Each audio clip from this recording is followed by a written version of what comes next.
This is the Beach Head British Military Cemetery at Anzio. There are two cemeteries here, I understand. This one was placed here because of its closeness to a casualty clearing station where some of those casualties unfortunately died. As well as that, we have people who were brought here from other places as well. Today's the 4th of June 2013, so it's the 69th anniversary of the Allied capture of Rome. And in the circumstances of this cemetery, that's a very sad date, because the people who landed here with the plan to cut off the Axis forces which were on the winter line, Monte Cassino, River Galliano, and across Italy, the plan was for them to cut off those German forces. Unfortunately, it did not work out that way, which led to all of these, let's say a good part of these deaths. And also, the sad bit is that by capturing Rome, the German forces were not cut off. The plan was for the landings at Anzio to capture the Alban Hills. Indeed, the Germans were allowed to escape. I must say, this is an incredibly attractive cemetery. It's very rare that we can see one in such excellent condition, even amongst British military cemeteries, which are always in very good condition. This one is absolutely outstanding. There's wonderful colours.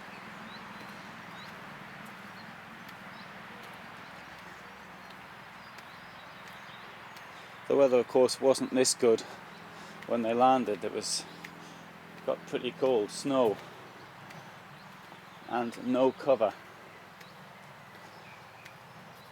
Churchill said that putting people ashore at Anzio, he wanted a wildcat, and instead he got a beached whale, or words to that effect.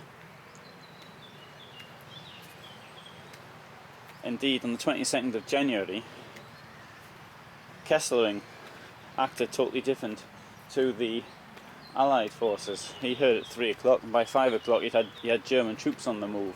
Though he did say that had there been a strong attack out of the beachhead on the 23rd or 24th, then he wouldn't have been able to withstand it. As it happened, something totally different happened. The reason given is that just before the Anzio attack went in, Mark Clark said, "Be careful." He remembered what happened to him at Salerno, but the situation was totally different.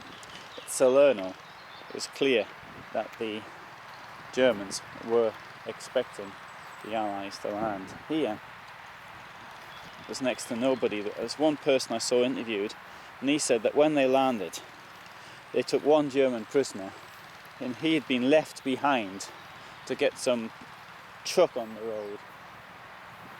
There were, of course, Allied casualties. About 200 German prisoners in total were taken on that day. But it's so sad that they didn't break out. Not only that, because the casualties that then happened on the Gustav line, totally, I wouldn't say totally unnecessary, because maybe there's too many ifs thrown into this. But the plan, I think, was basically correct. Thing is, very few people seem to believe in it. This was Churchill's idea. I think Churchill would have got it right. Maybe in choosing January they chose the wrong season, but I think that it was basically correct.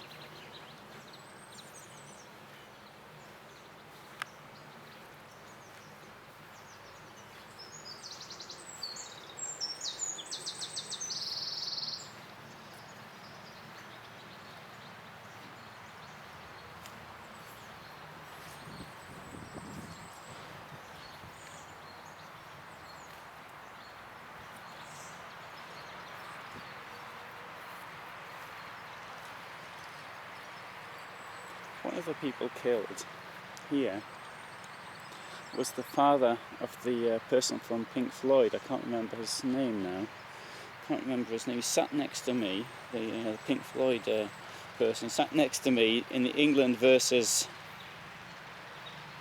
Argentina match, I think it was, in the 2002 World Cup. He was in the pub, and it was in Warsaw. Anyway, his father was killed, and he wrote something about that. Another person, there's Alan Wicker did a TV programme around 2005 about his experiences here. Now, I haven't seen that, but I know he did it. I remember his excellent programme from the early 70s. I thought I was too young to understand it too much, but I've seen one or two excerpts of it on YouTube and other places on the internet, which are very, very good.